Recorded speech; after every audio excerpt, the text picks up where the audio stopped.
Donc bonjour à toutes et à tous. Avec cette rentrée, avec le nouveau système universitaire, j'espère que vous serez opérationnels et performants. Bienvenue à toutes et à tous dans le cours Marketing S3, Marketing de base. Vous allez avoir ultérieurement 2 autres cours en lien direct avec ce cours. Ce cours, vous aurez une base pour pouvoir mieux comprendre les concepts, mais il y aura un autre cours marketing avec d'autres professeurs en S5, marketing approfondi et marketing opérationnel, pour connaître tout ce qui est études qualitatives, études quantitatives, comment mener des enquêtes. Ça va vous aider pour le projet licence, master et doctorat. Et dans votre carrière d'économiste. Aux exercices, après chaque chapitre, on va essayer de situer votre savoir pour voir si ça va ou ça ne va pas. Donc, bienvenue au cours de marketing de base. Qui sait, peut-être j'ai déjà des marketeurs en classe, mais ça veut dire quoi marketeur? Et ça veut dire quoi marketing? Et pourquoi cette matière pour des économistes? Et à quoi ça sert le marketing pour une entreprise? À quoi ça sert dans un marché? Est-ce que c'est l'avenir le marketing ou pas du tout? Et quel type de marketing sera intéressant? Quel type de marketing sera intéressant? Est-ce que c'est le marketing digital qui est le futur, puisque tout va être digitalisé? Ou est-ce que c'est un autre type de marketing? En tout cas, ce sont des questions que nous nous posons et que certainement, nous allons avec ce cours trouver des réponses.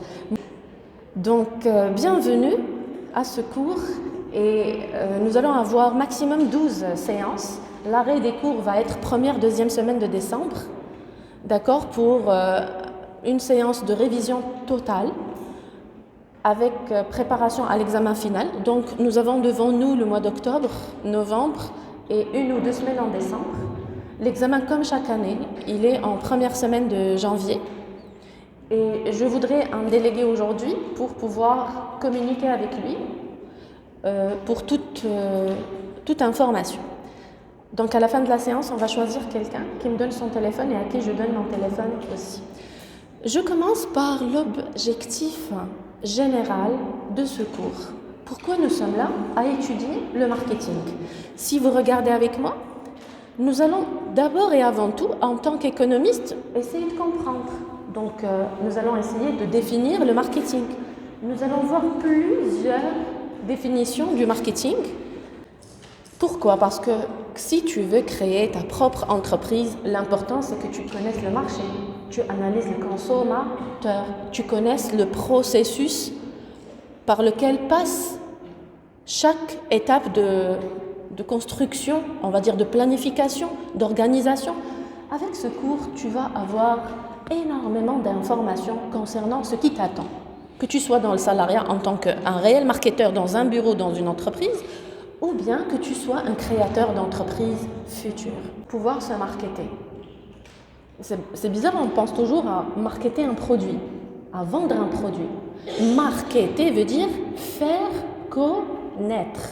Je markete un produit est égal à faire connaître. Cette bouteille, si elle est en entreprise et aucune publicité, personne ne la connaît, est-ce qu'elle peut être vendue? Donc cette entreprise, même si le produit est important, mais ils ont besoin de le faire connaître. Comment? Grâce à la publicité. Mais vous allez me dire, madame, dans les années avant, les années 40, 30, même 70, il n'y avait pas de publicité comme aujourd'hui, les pancartes, les flyers, les grandes affiches à côté du mur. C'est récent. Qu'est-ce qu'il y avait avant? Il y avait les journaux, donc c'était une presse traditionnelle, oui, quoi encore? Il y avait un monsieur avec une voiture qui tournait dans les rues et qui parlait très haut à toutes les maisons. Et il y avait même des femmes qui venaient à la maison, faire toc-toc à la maison. Bonjour, nous avons des produits. Est-ce que vous voulez voir? C'était du porte-à-porte. Je ne sais pas si vous avez déjà vu quelqu'un qui vient chez vous et qui vous dit « Bonjour, je veux vous montrer certains produits ». C'est du marketing direct. C'est du marketing dans lequel on te montre le produit, son existence, son prix, ses caractéristiques et on essaie de négocier pour pouvoir, bien sûr, grâce à l'argument argumentation, te convaincre pour passer à... Oui, apprendre à vendre. Il faut que tu sois vendeur. Peut-être ce cours va être l'occasion aussi de vous apprendre, vous, à vous vendre vous-même. Vous savez, il y a une expression en entreprise, on dit « savoir se vendre ». Vous avez déjà entendu ? Savoir se vendre, pas vendre un produit, savoir se vendre. Vendre quoi? Mes compétences. Savoir parler de soi, savoir s'exprimer sur soi, savoir montrer les avantages de soi pour pouvoir convaincre un recruteur à me choisir pour un entretien de recrutement. Même si tu pars en banque, tu veux un crédit, un fonds, tu dois argumenter, tu dois convaincre pour montrer que toi tu mérites cette somme d'argent pour créer ton entreprise. Donc la base du cours, elle commence comme ça. Chaque mot que je prononce, prends-le, intègre-le et tu vas l'appliquer soit pour être un créateur d'entreprise future, et donc tu vas apprendre, comme j'ai mis ici, à te marketer, à te vendre, à vendre tes compétences, à avoir un langage de négociation, un langage économique pour pouvoir convaincre, ou bien à marketer un produit. Et du coup, nous allons apprendre dans ce cours les stratégies marché. Qu'est-ce qui se passe sur le marché? Est-ce que le marché est compétitif? Est-ce qu'il y a des concurrents? Comment se débrouiller avec les concurrents? Est-ce que je vais écraser les concurrents ou me défendre? Est-ce que je vais innover ou bien juste suivre? Est-ce que je dois faire un break, ne pas innover parce que ce n'est pas le moment, ou bien surveiller? Est-ce que nous allons nous poser des questions? Et grâce à ces questions qu'on va se poser, toi, tu vas construire un background, un bagage qui te permet de te positionner dans un marché qui t'entoure. Tu te dis aujourd'hui, je suis en 2e année, si d'ici la licence, je veux créer mon entreprise, quelles sont les possibilités produits? Tu vas faire une liste de produits que tu veux peut-être lancer. Qu'est-ce qui marche le mieux dans mon contexte? Est-ce que je fais un produit au niveau de Casablanca, régional ou national ou international? Je vais faire l'import ou l'export? Je vais le faire en local ou digital? On va se poser des questions. Nous allons réfléchir si nous sommes dans un moment où il y a une crise, comme aujourd'hui. Le monde vit des crises naturelles, des crises politiques. Qu'est-ce qu'il faut faire? Est-ce qu'il faut, même pendant la crise, être marketeur? Vous allez me dire, madame, pendant la crise, il y a l'aspect psychologique, les gens sont atteints psychologiquement, ils ne sont pas bien, on ne peut pas. Je vais vous dire, si, on peut. On peut rester commercial jusqu'à la fin. Mais madame, c'est pas possible, on est plus dans l'émotionnel, le sensationnel, on est dans la peur. Je vais vous dire, rappelez-vous coronavirus. Il y a 2 catégories de personnes. Pendant le coronavirus, il y a des gens qui ont préféré avoir peur, s'enfermer et vivre dans leur peur. Ça, c'est catégorie 1. Et la deuxième catégorie, ils ont transformé, ils ont réorienté leurs produits en gel, en masques et en produits sanitaires. Ils ont abandonné leurs produits et ils ont fait une réorientation. Mais nous avons remarqué qu'il y a des secteurs comme la médecine, les laboratoires, etc., qui ont doublé, triplé leurs chiffres d'affaires. L'agroalimentaire, toutes les entreprises de nourriture, ils ont recruté. C'était le secteur qui ne s'est jamais arrêté. Il y avait des usines ouvertes jour et nuit. Parce que beaucoup de personnes, pendant Corona, ils avaient souffert de boulimie. Vous connaissez la boulimie? C'est manger sans arrêt pour échapper à sa peur. Il y avait des personnes qui ont acheté d'une façon excessive parce qu'ils avaient peur de ne plus retrouver de la nourriture dans les supermarchés. Vous avez fait des achats successifs aussi et impulsifs pendant le Corona? Vos familles ont acheté de façon exagérée? Vos familles sont restées logiques? Tant mieux. Mais il y a des personnes, quand ils avaient vu les vidéos sur Internet de rayons sur les supermarchés vides, ils ont préféré partir acheter énormément de produits. Et donc ça, c'est que le marketing qui a joué. Et c'est dans l'intérêt des supermarchés et des entreprises qui ont doublé leur production. Parce que le marketing est égal à une manipulation du consommateur. Et ici, notre objectif, c'est connaître les basiques dans le domaine de l'étude de marché. Si je veux justement innover ou créer une entreprise ou créer un produit, je dois quand même être conscient de crises, problèmes ou possibilités ou weaknesses, les faiblesses. Vous avez certainement fait SWOT en première année, l'analyse SWOT, une analyse, un diagnostic de la situation. Voilà, de la situation, pour connaître maintenant, est-ce que c'est le moment pour agir ou non? Et connaître quelle stratégie déployer. En tout cas, ce sont nos objectifs de ce cours. Vous avez noté, j'espère? Je peux passer? Tout le monde a noté? Est-ce que vous avez noté ce slide? Et maintenant? Non, je ne pense pas. Regarde. Ça, c'est un slide. Ça, c'est un autre. Tu fais la différence? Objectif? Et maintenant, objectif? Donc, ça change ou non? Alors, nous avons compris que le marketing est important. Nous allons essayer de comprendre justement cette importance. Mais il est utile de comprendre aussi les origines du marketing et son évolution. Donc, stratégie, approche et démarche, ça va être le fil conducteur de notre cours. Quelques livres conseils en bibliographie, puisque nous sommes à la première séance. Le marketing management de Kotler et Dubois. Je pense que c'est un ouvrage de référence que je conseille. Un deuxième livre, c'est le marketing, fondements et pratiques de Dubois et Jolibert. Mercator, qui est la Bible des marketeurs. Bien sûr, il y a Bibliothèque Scrat en face de nous. L'inscription est à 25 dirhams, je pense, l'année. Il suffit de ramener 2 photos et votre CNE. Attestation de scolarité, elle a 25 dirhams toute l'année. Il y a des espaces très agréables, calmes, pour travailler en groupe ou en solo, avec des livres et Internet pour faire des recherches. C'est en face de la faculté, c'est Bibliothèque Scrat. D'accord? Je passe. Alors, je commence par notre introduction.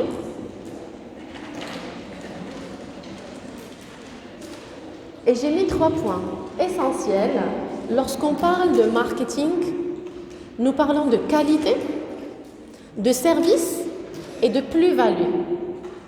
Lorsque tu proposes un produit, c'est bien d'être vendeur, c'est bien d'être communicateur, mais offre un produit de qualité. Pourquoi?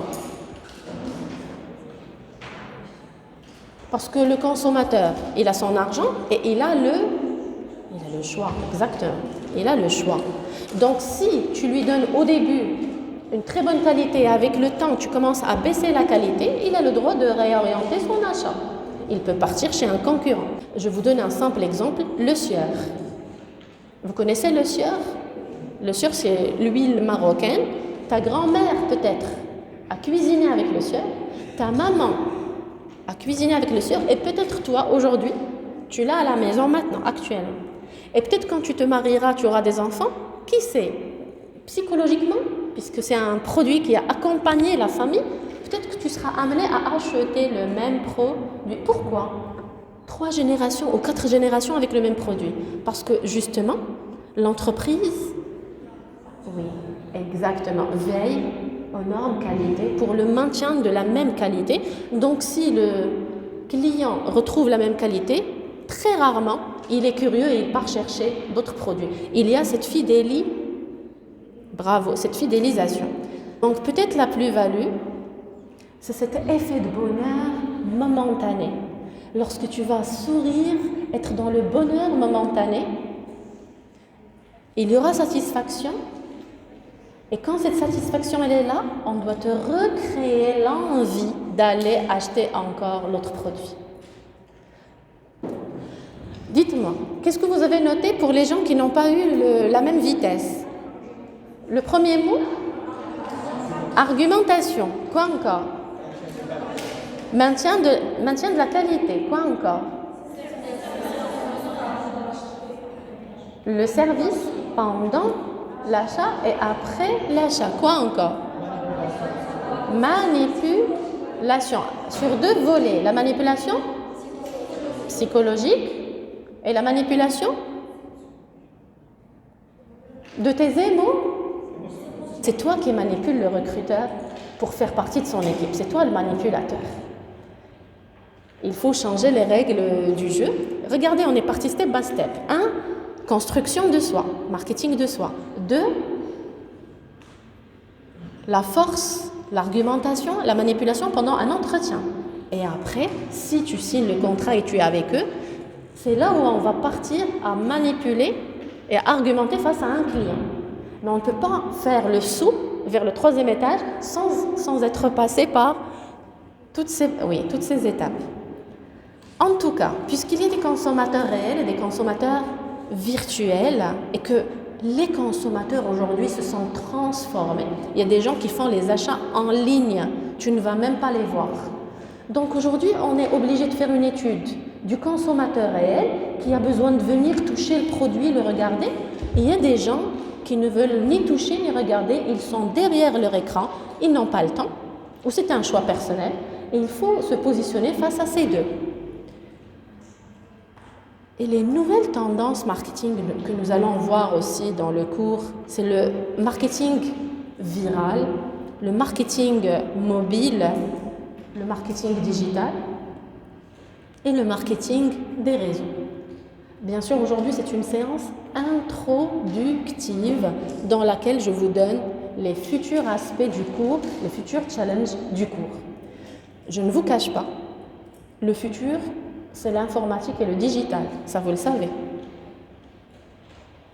Même les administrations publiques deviennent de plus en plus digitales aujourd'hui. Quand vous faites votre carte nationale, tout est digitalisé aujourd'hui. Vous avez besoin d'un papier, tout sera digitalisé. Donc, je vous conseille de penser à avoir le maximum de formations online ou en présentiel, en informatique et en digital, pour que ton CV puisse avoir un poids. Le jour où tu postuleras, tu auras déjà des connaissances. Je peux passer? Bien sûr, ici, vous voyez les futurs chapitres du cours. Je peux passer? D'accord. Et grâce à ce marketing-là et à cette matière qui est un module de base, nous allons donner beaucoup de temps aux consommateurs.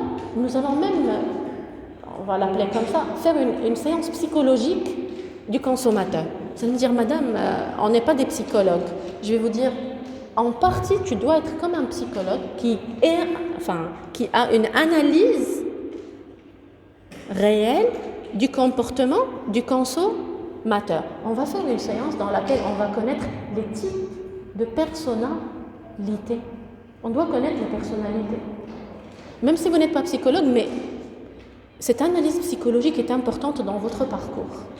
Et si tu connais les différents types de personnalités, tu comprendras mieux les différents comportements et tu répondras correctement à ce type de consommateur. Je peux passer? Pour les objectifs du marketing, nous allons essayer de les classer en 3 volets. Le premier volet, c'est qui est ce consommateur? Il a quel âge?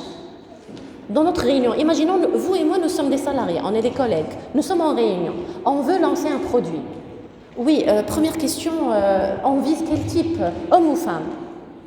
C'est qui dépense le plus? C'est qui dépense le plus? C'est les hommes ou les femmes? C'est qui C'est les hommes ou les femmes? C'est les hommes ou les femmes? Regardez, vous avez 2 avis différents. Vous devez me poser la question, madame, homme marié ou homme célibataire? Ou femme mariée ou femme célibataire? Donc on est parti de l'âge, critère âge, au critère situation, famille, familiale. Pour faire notre étude, madame, on doit connaître. Parce qu'un homme marié, il dépense plus ou moins qu'un célibataire? D'accord. Un homme marié avec un enfant dépense plus qu'un homme marié sans enfant ou non? Donc regardez, nous sommes en train de faire des choix de ce consommateur. Pour qui va être destiné notre produit? On a choisi les hommes, ok. Hommes mariés avec combien d'enfants? Qui dépensent le plus? La moyenne des enfants au Maroc, si on fait une étude sociologique, la plupart des ménages marocains ont combien d'enfants? 2 à 3 enfants. Donc regardez, on est parti d'un choix sélectif genre, homme ou femme, à un choix sélectif situation familiale, à un choix sélectif situation familiale avec charge, enfant. D'accord? Maintenant, on peut aller plus loin dans la sélection du besoin de ce client ou de ce consommateur avec le niveau d'études. Un homme marié avec 2 ou 3 enfants qui habite une campagne, est-ce que c'est la même chose, l'urbain et le rural? Est-ce qu'il aura les mêmes charges, les mêmes besoins? Quand tu as un monsieur avec 2 enfants, marié avec 2 enfants, ses enfants sont à l'école. Est-ce que ça augmente les charges ou non? Oui ou non? D'accord. Pardon? On peut aller même sur comment on peut appeler ceci? Le niveau social. On peut faire, bravo pour cette idée, on peut aller plus loin pour chercher cet homme qui veut peut-être placer ses enfants dans une école privée ou une école mission. Est-ce que ça va augmenter ses charges? Donc ici, on part carrément au niveau d'études du père, niveau du salaire, le poste qu'il occupe, parce que qui dit sortie d'argent dit entrée d'argent. Et on peut continuer, vous et moi, à faire sur ce tableau énormément de flèches. Ça s'appelle une arborescence.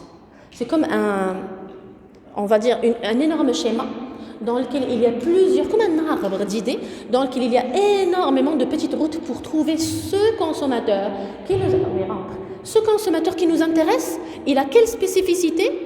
Et on va se demander, il a quel type de consommation? Est-ce qu'il consomme 1 fois par mois ou 2 fois par mois ou chaque jour ou à quelle fréquence? On va lui faire une étude détaillée avant de proposer un produit. Donc, le fait de détecter le besoin du client, c'est tout un processus. Ce n'est pas sur un coup de tête, ce n'est pas un instinct. Moi, je pense que... Il n'y a pas de moi, je pense que en marketing. Le mot « moi, je pense que », ça n'existe pas. Il y a sur la base des études réalisées, sur la base de la détection du besoin de ce client que nous avons pris, cette étude date de telle date à telle date. Eh oui, parce que les consommateurs avant Corona ne sont pas les consommateurs pendant Corona, ne sont pas les consommateurs après Corona. D'accord. La satisfaction. Pourquoi ce mot-là, il est important? Parce qu'il y a une satisfaction durable et une satisfaction momentanée. Et la satisfaction momentanée pousse à la reconsommation. Je passe? Très bien. Est-ce qu'il y a un marketing efficace et est-ce qu'il y a un marketing raté? Ils font plein d'efforts et ça ne marche pas. Oui, il y a des types de publicités que personne ne voit ou qui sont critiqués parce qu'ils, justement, touchent la religion ou la politique ou des points sensibles, sociaux. Il y a des personnes, en France par exemple, qui ont, dans leur publicité, transformé le corps d'une femme en poubelle. Vous allez me dire, oui, madame, c'est une liberté. Oui, une liberté, mais qui touche les mœurs, la religion, etc. Elle est refusée, elle est rejetée. Donc, quand je veux créer une publicité ou une idée, je dois faire attention aux repères religieux, aux repères sociaux, aux mœurs et aux traditions dans lesquelles va évoluer. Arrêtez de me regarder et notez. Oui. Nous avons parlé tout à l'heure de situation familiale, de genre, de charge, d'entrant, de sortant. Maintenant, je parle de tradition, de religion, de frontières psychologiques. C'est quoi les frontières psychologiques? C'est les choses qu'on ne dit pas, mais qu'on ne doit pas toucher. Oui ou non? Après, il y a eu des personnes qui ont contre-attaqué avec le corps d'une femme dans un parfum et le corps d'un homme aussi dans un parfum. Ça a été accepté. En tout cas, je dois voir d'abord et avant tout dans quel pays j'évolue et quelle est la capacité d'acceptation mentale de ce pays-là. Il y a des pays plus ouverts mentalement que d'autres. On va voir. Est-ce qu'il y a une évolution technologique dans le pays? Est-ce que mon produit, si je le diffuse, Au niveau des réseaux sociaux, est-ce qu'il touchera plus mon consommateur? C'est une question. Oui ou non? Est-ce que vous trouvez que l'outil informatique favorise la connaissance du produit ou non? Vous, une question directe pour vous. Lorsque vous voulez acheter, vous faites confiance à ce que vous voyez sur les écrans ou bien vous préférez partir toucher et regarder le produit?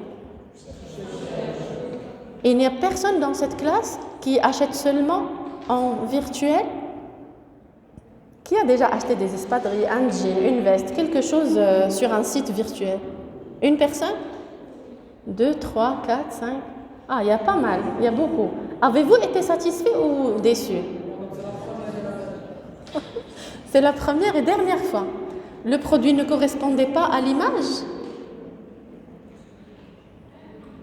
D'accord. Et les autres? Ça dépend de ce que nous achetons et dans quel site. D'accord. Donc, il y a eu satisfaction ou non? D'accord. Très bien. Je passe. Le client devient de plus en plus exigeant, plus puissant, mais aussi plus changeant. Et ce qui te plaît hier, peut-être qu'aujourd'hui ne te plaira plus. Oui, parce que nous changeons. Psychologiquement, nous changeons chaque 6 mois. Donc peut-être qu'avant, au lycée, tu as adoré certaines choses. Aujourd'hui, tu ne les vois même pas. Et tu changeras encore et encore au fil du temps. Le marketing et les spécialistes en marketing font attention à ce changement au niveau temporel de la personnalité. Ici, je fais attention aussi, pour un marketing efficace, à la RSE, la responsabilité sociale de l'entreprise. La responsabilité sociale de l'entreprise nous pousse à être socialement responsables, justement.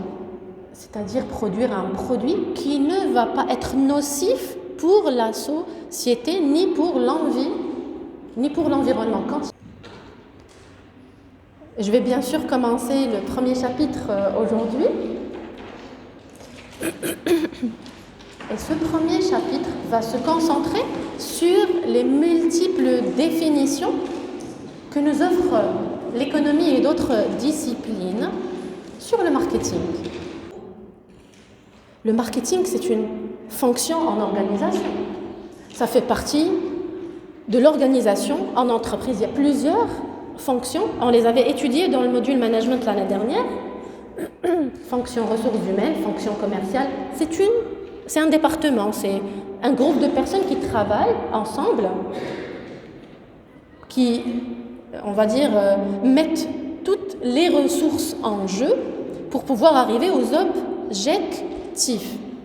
Nous savons très bien l'objectif premier, c'est quoi? C'est réaliser le maximum de... Oui, tout à fait. Quand on dit, toi tu travailleras dans le service marketing, qu'est-ce que ça veut dire? Première des choses qu'on va te demander, c'est, regarde, la création. De quoi? De produits. C'est-à-dire, nouveau package, nouvelle couleur, nouveau goût, nouveau design, nouveau slogan, tout est nouveau. À chaque fois, tu dois créer, tout le temps. Et si vous dites, non, madame, Cosumar, qui est une entreprise de sucre, elle n'a pas changé. Depuis des années, madame, c'est le sucre. Je te dis oui. Mais elle a fait une variation. Il y a aujourd'hui le sucre pour les diabètes, le sucre pour les gens qui font le régime, le sucre pour le thé, le sucre pour le café, le sucre pour les espaces, on va dire, les petits sucres qu'on met dans les espaces fêtes, etc. Elle a fait au moins une stratégie de diversification. C'est le même produit, je sais, mais emballage, couleur, goût, etc., et même analyse des différents types de besoins, elle l'a fait. Donc que ce soit une entreprise qui garde le même produit, un produit unique, le sucre, ou bien une entreprise comme L'Oréal qui fait plein de produits, que ce soit une diversification ou produit unique, il y a toujours la création. Quand tu es créateur, tout le temps, tu as une nouveauté. Deuxième mot clé dans le marketing, c'est... Voilà, regardez avec moi ce que j'ai mis ici. C'est... Et ça rappelle le premier mot avec lequel j'ai commencé aujourd'hui. Faire connaître. Soit face-to-face, approche directe, soit digital, soit moyen traditionnel. L'important, c'est que le consommateur sache que mon produit existe. Mais qu'est-ce que moi j'ai de plus que les autres produits? Donc, on va lui fournir une valeur, quelque chose de meilleur, quelque chose de différent, quelque chose qu'il va gagner de plus avec moi. On va satisfaire ces clients-là, donc fournir une valeur destinée à des clients, mais aussi, on ne veut pas qu'ils soient notre client pour une seule fois. On veut qu'ils reviennent et qu'ils réachètent. Donc, on va gérer une relation de fidélisation. C'est bizarre, cette relation de fidélisation. Lui, le consommateur, peut devenir un agent commercial sans qu'il le sache. Vous allez me dire comment? Parce que toi, si tu as consommé un produit et tu es satisfait, tu peux influencer ta copine ou influencer ton copain ou influencer ta mère ou ton père ou ton entourage. Donc, tu vas jouer gratuitement le rôle de commercial, d'influenceur. Avec 0 dirham de plus, tu achètes et tu pousses les autres à acheter.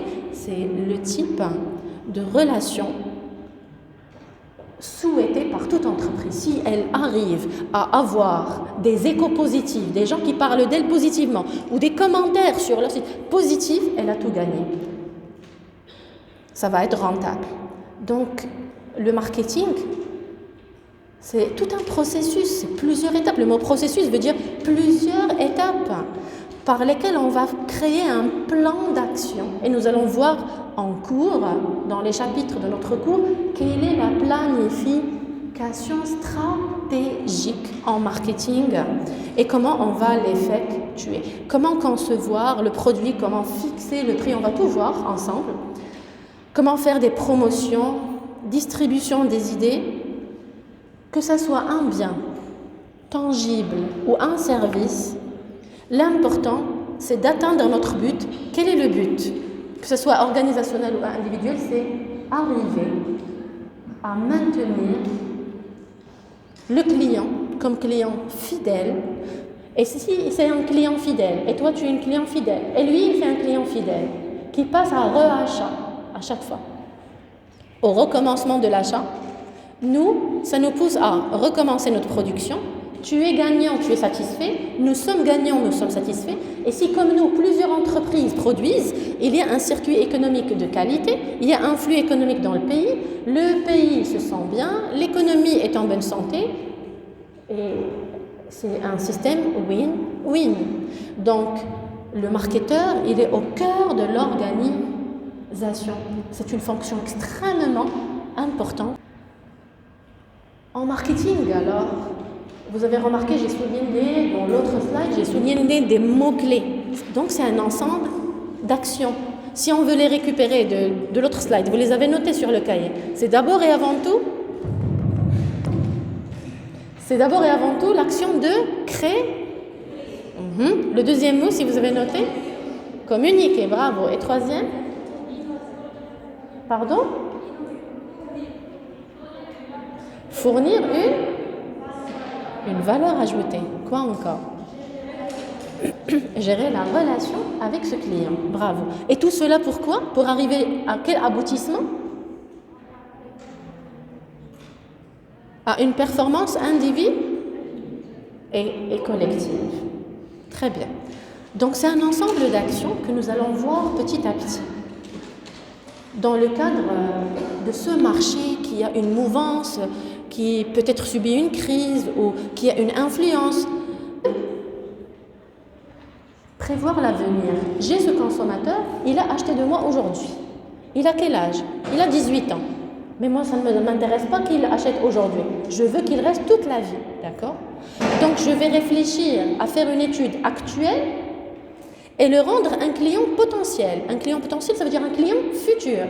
Je me dis, la fille, la demoiselle, qui a 18 ans actuellement, ultérieurement, comment sera-t-elle? Salariée. Et après, elle sera peut-être mariée. Et après, une maman. Et après, bien sûr, épouse. Et après, je vais voir le changement de ses statuts. Et avec chaque statut, le changement de ses dépenses, et le changement de la fréquence d'achat, et le changement de son budget, et le changement de ses besoins. Et je vais creuser à travers mon étude et générer des chiffres que je vais offrir dans le cadre de ma réunion pour leur dire écoutez, ça ne nous intéresse pas de fidéliser actuellement ou dans le laps de temps de 3 ans cette dame, mais on la veut pour toute la vie. Donc, cette dame actuellement, on va lui offrir tel et tel produit actuel, mais ce produit peut-être va changer avec le temps pour devenir tel et tel et tel produit. C'est le même produit, mais sa forme va changer, sa quantité va changer. Peut-être que tu achètes un chocolat tout petit maintenant, après tu vas acheter le grand Nesquik pour tous les enfants que tu as à la maison. Tu dis oui, mais je ne peux pas acheter pour moi toute seule, c'est un achat familial en fait. On a besoin de plus de taille de produits plus grands. Lorsque nous réfléchissons à l'objectif de fidéliser un client, on réfléchit au changement de son statut. Donc on fait une étude prévisionnelle et on va susciter veut dire créer l'envie d'acheter. Créer l'envie d'acheter. Et bien sûr renouveler ce besoin. L'entreprise va s'adapter avec tous les besoins de manière continue. Donc pour un marketeur, c'est du travail non-stop. C'est de l'innovation non-stop. C'est des idées non-stop. Par exemple, les autres départements font une action durable, une prévision de 6 mois. Lui, à chaque fois qu'il y a un bouleversement économique, politique, il te dit, avec ce problème qui vient de se passer, on peut proposer au client ceci. Il est toujours une machine de création d'idées qui va pousser l'appareil productif commercial à innover. Donc, si on veut définir le marketing, qu'est-ce que votre cerveau retient? Il s'agit de quoi? C'est un ensemble de quoi? D'actions. Qui évolue où? Dans un marché concurrentiel, avec beaucoup d'objectifs. Et dans ces objectifs, on ne travaille pas sur l'instant T, mais on fait une analyse prévisionnelle, dans laquelle on va analyser et constater les comportements futurs pour avoir des clients potentiels. Et qu'est-ce qu'on va faire à ces clients actuels et clients futurs? On va essayer de simuler ou de susciter. Qu'est-ce que ça veut dire susciter? Créer l'envie d'acheter. Et quand ils vont acheter, il faut aussi renouveler leur achat, renouveler leurs besoins dans le cadre d'un appareil productif. D'accord. Donc, ce marketing qui est important pour toute entreprise est tout simplement certaines méthodes à connaître. Quand tu vas finir le cours en décembre, toi aussi tu seras capable de proposer à une entreprise des moyens et des méthodes que tu vas étudier avec moi. S'ils te disent dans l'entretien, qu'est-ce que vous pouvez nous offrir de plus? Pourquoi vous méritez d'être accepté dans ce poste? Pourquoi on peut te choisir toi spécialement? Qu'est-ce que tu as de spécial? Tu me dis, j'ai eu une formation en management en première année pour travailler ma personnalité, pour être capable de gérer une équipe. Mais j'ai eu une formation en marketing en deuxième année pour être capable de vous offrir des quoi? Regardez avec moi, des méthodes et des moyens pour vous aider à promouvoir. C'est quoi promouvoir? Faire connaître. Promouvoir vos produits. Et bien sûr, je serai capable d'analyser les comportements des clients que nous pouvons toucher. Ça peut être une magnifique réponse de ta part dans le cadre d'un entretien. J'espère que vous allez être très sensible et très intelligent par rapport au cours. Tout le cours, ce sont des réponses futures d'entretien. Tout le cours est égal à des réponses futures d'entretien. Bien sûr, ces méthodes et ces moyens, nous allons les analyser, les découvrir très doucement. C'est un ensemble d'actions, nous sommes au démarrage, ne vous inquiétez pas. C'est un ensemble d'actions pour pouvoir quoi? Regardez les mêmes verbes, je les ai organisés. Tout à l'heure, on a vu ces verbes, juste j'organise. C'était la même méthode que je faisais l'année dernière, quand j'expliquais plusieurs éléments, après je faisais des schémas de récapitulation. Par exemple, ce schéma, c'est une récapitulation de ce que j'avais déjà expliqué tout à l'heure. Si vous voyez avec moi les verbes que j'ai mis en rouge, vous allez retrouver le vocabulaire de ce matin. Oui ou non? Donc prévoir, tu stimules, on suscite et on réalise l'adaptation. Et là, c'est la création de valeurs. Et j'avais dit un mot, se distingue. Très bien. Je peux passer, c'est juste un récap. Je peux? D'accord. Alors, avec tous les éléments que nous avons découverts ce matin, si tu n'as pas le moral, si tu es fatigué, si tu es malade, est-ce que tu peux être opérationnel au bureau lorsque tu es marketeur? Tu es fatigué, ça ne va pas, c'est pas ton jour, et tu rentres en réunion, tu vas avoir de la créativité. Donc le marketing nécessite quoi? Nécessite un état d'esprit comment? Un état d'esprit positif et motivé, et toujours bien sûr, quand je parle de motivation, c'est automotivation. N'attends pas que quelqu'un vienne te motiver. Le marketeur est un créateur. Il te crée des solutions, il te crée des produits. C'est un créateur. Point. Lorsque je parle d'état d'esprit et d'attitude, pourquoi? Pour que je sois capable de connaître le marché dans lequel je suis. Est-ce que par exemple le marché marocain ressemble au marché français? Est-ce que les coutumes, les modes de vie, la capacité financière, la capacité d'achat est la même? Non. Et donc lorsque je vais analyser cette capacité d'achat, je vais réfléchir à ce consommateur et est-ce que je peux agir sur lui? Et c'est cette répétition visuelle et répétition auditive qui est créée par les entreprises. Il faut qu'ils te poussent à voir le produit le maximum possible et à l'écouter le maximum possible à la radio, à la télé. Quand tu vas partir à un centre commercial, tu vas le choisir directement. Donc c'est une démarche qui va nous aider à quoi? Regardez ce que j'ai mis. Elle va consister à découvrir et à analyser les besoins qui ne sont pas encore exprimés du consommateur.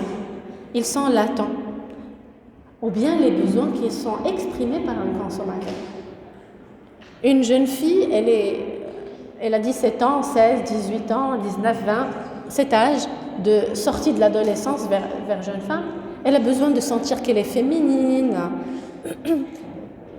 qu'elle est toute belle. Donc, qu'est-ce qu'on va attaquer comme produit à cet âge précisément? Oui, du maquillage. L'âge précisément de 16-20 ans.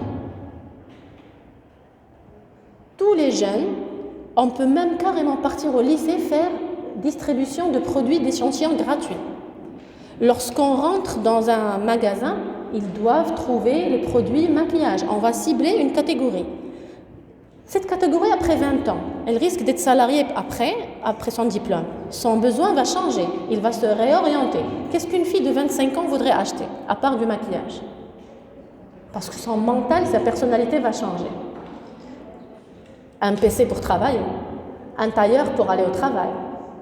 Pour les garçons, c'est un costume, oui ou non? Peut-être un parfum et non pas du maquillage.